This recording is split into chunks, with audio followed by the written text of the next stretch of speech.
Hi everyone, स्वागत है आप सभी का फिर से हमारे यूट्यूब चैनल पे। तो लास्ट टाइम हम लोग इसको पढ़े थे KTM 2। देख सकते हैं ये उच्चारण स्थान जो है ना, इसको हम लोग लास्ट टाइम पढ़े थे। इसके बाद जो है इसके आगे हमें चलना पड़ेगा, रुकना नहीं है। तो हिंदी व्याकरण का ये वीडियो है और इसमें हम लोग इसके आगे पढ़ेंगे। वर्ण विचार पढ़ रहे हैं अल्प प्राण, अल्प प्राण, ठीक है। तो ये अल्प प्राण है और अल्प प्राण किसे कहते हैं, सबसे पहले इसका परिभाषा हो जाना चाहिए और इसमें क्या एग्जाम्पल्स आते हैं ये चीज़ें हमें जाननी है। अल्प प्राण किसे कहते हैं? जिन वर्णों के उच्चारण में श्वास वायु, श्वास वायु क्या, प्राण वायु, श्वास वायु वही होता है। श्वास वायु को, वायु की मात्रा कम होती है उच्चारण में, श्वास वायु की मात्रा कम होती है, उन्हें अल्प प्राण वर्ण कहते हैं। दूसरे शब्दों में और भी इसका ये है, तो पहले हम इसको लिख लेते हैं। इस तरह से हो जाएगा अल्प प्राण वर्णों की परिभाषा। जिन वर्णों के उच्चारण में श्वास, श्वास मतलब होता है प्राण, प्राण वायु को ही श्वास बोलते हैं, श्वास वायु की मात्रा कम होती है, अल्प नाम है ना, अल्प मतलब कम, कम होती है, उन्हें अल्प प्राण कहते हैं। ये हो गया। दूसरे शब्दों में इसको हम इस तरह से परिभाषित कर सकते हैं, जिन ध्वनियों के उच्चारण में हकार की ध्वनि नहीं सुनाई पड़ती, ध्यान रखना है कि हकार की ध्वनि जो है नहीं सुनाई पड़ती, उन्हें अल्प प्राण कहते हैं। अल्प प्राण, जिसमें अल्प प्राण जो है ना उसमें हकार की ध्वनि नहीं आएगा, तो उसको अल्प प्राण कहते हैं। जैसे में कौन से वर्ण इसमें आते हैं, तो दो पार्ट में ये बटा हुआ है। फर्स्ट में जो है प्रत्येक वर्ग के प्रथम, तृतीय और पंचम वर्ण, वर्ग जो होता है ना, कवर्ग टवर्ग जिसको स्पर्श व्यंजन कहते हैं, हाँ, तो उसका जो है प्रथम, तृतीय और पंचम वर्ण जो है वो अल्प प्राण वर्णों में आता है। और दूसरे नंबर में हो गया अंतस्थ व्यंजन। अंतस्थ व्यंजन 4 होते हैं, य, र, ल, व। तो इसको या तो इतना पे छोड़ सकते हैं या जो वर्ण है उनको हम लोग लिख भी सकते हैं। जैसे प्रथम वर्ण में क्या हो जाएगा, कवर्ग में क हो गया ना, क, ख तो होगा नहीं, दूसरा हो गया ग, हो गया अंगा, हो गया, ये 3 एक में से, ठीक है। उसके बाद जो है पिच, ज और या, इसका ये हो गया। उसके बाद ट, ड, मूर्धन्य, त, द, न, ये हो गया। प में, ये पवर्ग में प, फ, ब आएगा, ब तीसरा हो गया, और माँ हो गया। इतना स्पर्श व्यंजन में कंप्लीट हो गया। उसके बाद अंतस्थ में य, र, ल, व, ये 4 है, य, र, ल और व, बस ये तो है, इतना ही है, ठीक है। तो ये आपका अल्प प्राण वर्ण हो गया। अल्प प्राण के बाद आता है महाप्राण। परिभाषा लिखेंगे, महाप्राण वर्ण। महाप्राण की परिभाषा इस तरह से हो जाएगा, जिन वर्णों के उच्चारण में श्वास वायु, श्वास वायु प्राण वायु वही है, श्वास वायु की मात्रा अधिक होती है, अर्थात इसको दूसरे शब्दों में इस तरह से, वहाँ पे दूसरे शब्दों में दिए थे तो इसको इस तरह से भी दे सकते हैं, या तो यहाँ पर ही लिखने के बाद उन्हें महाप्राण कहते हैं ये दे सकते हैं, या फिर इसको भी लिख सकते हैं, अर्थात जिनके उच्चारण में हकार की ध्वनि सुनाई पड़ती है उन्हें महाप्राण कहते हैं। जैसे में ये भी 2 पार्ट में है, प्रत्येक वर्ग का द्वितीय और चतुर्थ वर्ण, उसमें क्या था, प्रथम, तृतीय और पंचम के था, तो उसके बाद जो छूट गया था द्वितीय और तृतीय, द्वितीय और चतुर्थ, तो वो जो वर्ण है वो महाप्राण वर्ण में आ जाएगा। और उष्म व्यंजन, उष्म व्यंजन में कौन सा आता है, तो चलिए यहाँ पे हम लिख भी लेते हैं, ज़्यादा वर्ण तो आएगा नहीं। देख क, ख वाला में क्या आएगा, इसमें आएगा ख, ख और घ। च, छ में क्या आएगा, छ आएगा, छ और झ। और इसमें ट, ठ में ठ और ढ, ये है। त, थ में थ और ध। उसके बाद प, फ, फ आएगा सेकेंड नंबर वाला, और भ, ये हो गया।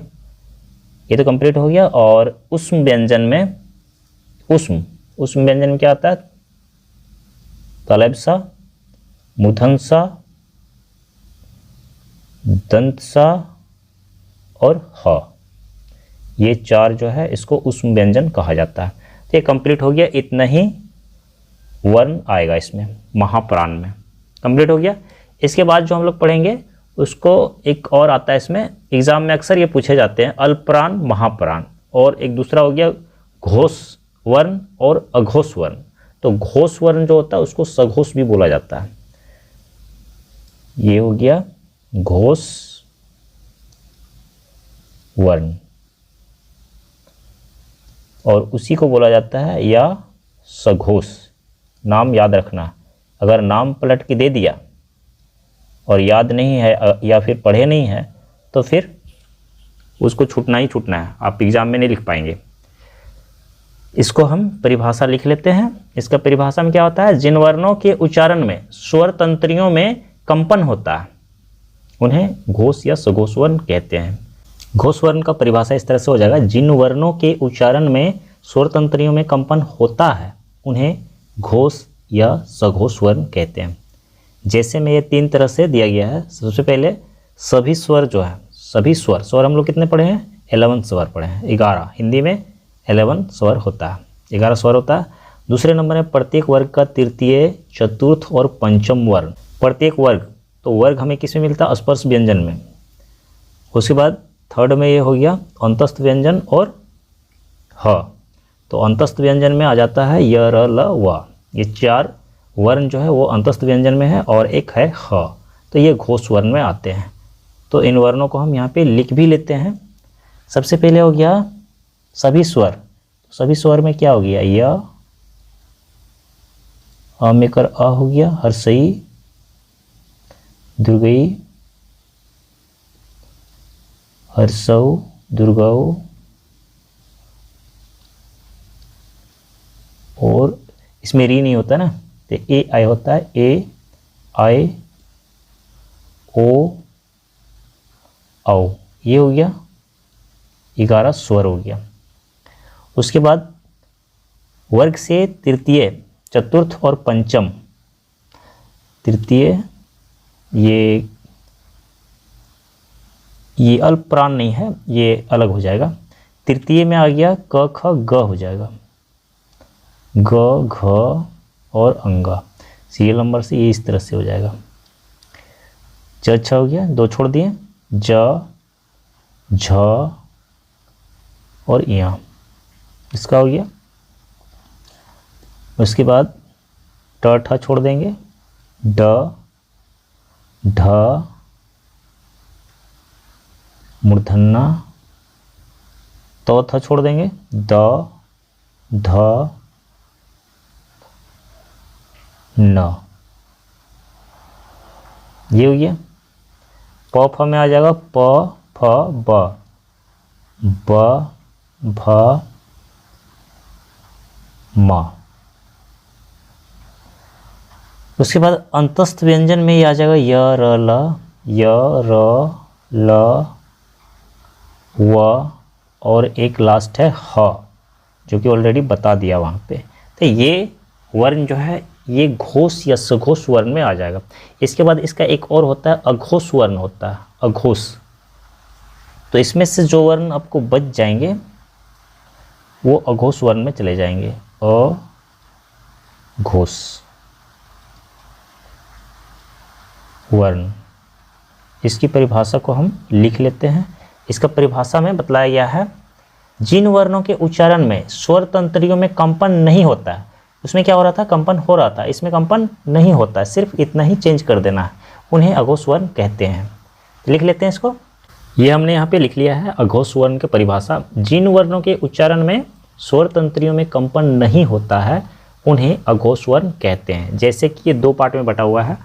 प्रत्येक वर्ण का प्रथम, प्रत्येक वर्ग होगा, वर्ण नहीं, वर्ग का प्रथम और द्वितीय वर्ण, और दूसरे में तलविसा, मूर्धन्यसा और दंतसा।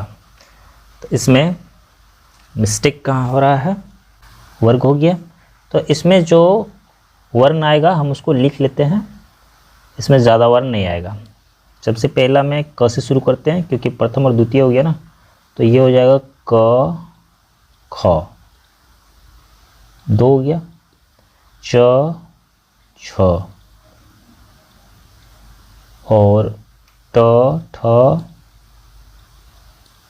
त थ प फ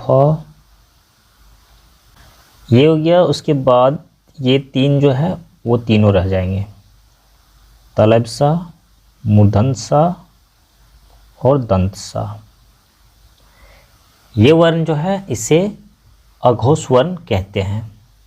इसमें दो और चीज़ों का हम वर्णन करेंगे इस वीडियो में। तो यहाँ पे क्योंकि ये सारी चीज़ें जो है अभी तक मैंने जो बतलाया वो एग्ज़ाम में पूछे जाते हैं, मैंने देखा है, और ये दो चीज़ें जो है बहुत रेयर है, लेकिन फिर भी जान लेना सही है। व्यंजन गुच्छ, व्यंजन गुच्छ ये क्या चीज़ होता है? और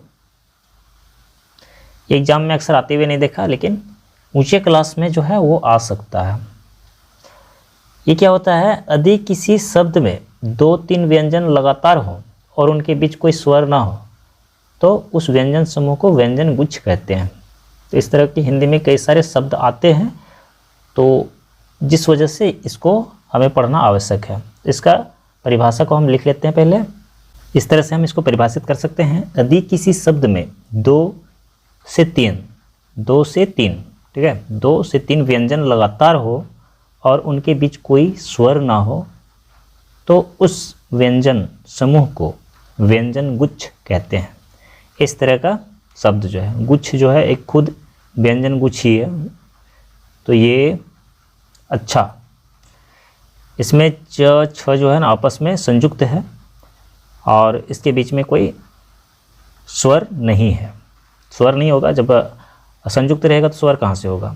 और साथ में ये 2 है, 2 या 3, कम से कम 2 होना चाहिए। यहाँ पे देख सकते हैं स्पष्ट में, इसमें व्यंजन ही है। ये संयुक्त स प हो गया और स ट हो गया। स्वप्न में, मत्स्य में, इस तरह के और भी बहुत सारे शब्द आपको मिलेंगे। तो ऐसे शब्द जो है इसको व्यंजन गुच्छ कहा जाता है। हालांकि इस क्वेश्चन को मैंने आते हुए नहीं देखा है, लेकिन हो सकता है कि सारे क्वेश्चन तो मैं देखता नहीं हूँ कि क्या आता है उसमें। चलिए एक और इसमें है जिसको द्वित्व बोला जाता है। द्वित्व, तो ये भी उसी तरह का हो गया, जानना आवश्यक है। द्वित्व का मतलब होता है दोबारा। कुछ ऐसे शब्द होते हैं ना जो 2 बार आपस में लिखे जाते हैं। इसका एग्जाम्पल, इसका परिभाषा जो है हम लिख लेते हैं, उसके बाद फिर आगे पढ़ेंगे। ये हमारे पास द्वित्व का परिभाषा हो गया। यदि 2 समान व्यंजनों के बीच कोई स्वर ना हो, 2 समान व्यंजनों मतलब एक ही तरह का व्यंजन होना चाहिए और उसके बीच में कोई भी स्वर नहीं होनी चाहिए, तो वह संयुक्त व्यंजन। संयुक्त व्यंजन मतलब क्या होता है? उसको, जिसको हम लोग आधा पढ़ते हैं ना, संयुक्त व्यंजन या व्यंजन गुच्छ द्वित्व कहलाता है। द्वित्व मतलब होता है दोबारा।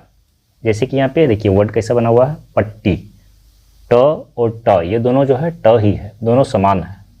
तो एक तो आधा हो गया और दूसरे पे ये आपका ये पूरा हो गया और उस पर पूरा पे ही जो है मात्रा लगता है। और यहाँ पे च बच्चा, सत्ता, धक्का, इस तरह के जो है समान वर्ण उच्चारण जहाँ पे होता है, संयुक्त वर्ण उच्चारण होता है, तो उसको द्वित्व कहते हैं। इसमें एक और चीज़ जो है इसमें जानने का है, और इसको जानने के बाद इस वीडियो को हम समाप्त करेंगे। तो उसको हम लिख लेते हैं। इसमें नोट में ये बातें दी हुई है, आपको ध्यान देना, इस पर विशेष ध्यान देना है, इसलिए नोट पे दिया रहता है। स्पर्श व्यंजन के दूसरे अथवा चौथे वर्णों को द्वित्व के रूप में नहीं लिखा जाता। ध्यान देना है, दूसरे अथवा चौथे वर्णों को द्वित्व के रूप में नहीं लिखा जाता। तो दूसरे नंबर और चौथे नंबर पे कौन सा वर्ण हम लोग पढ़े हैं?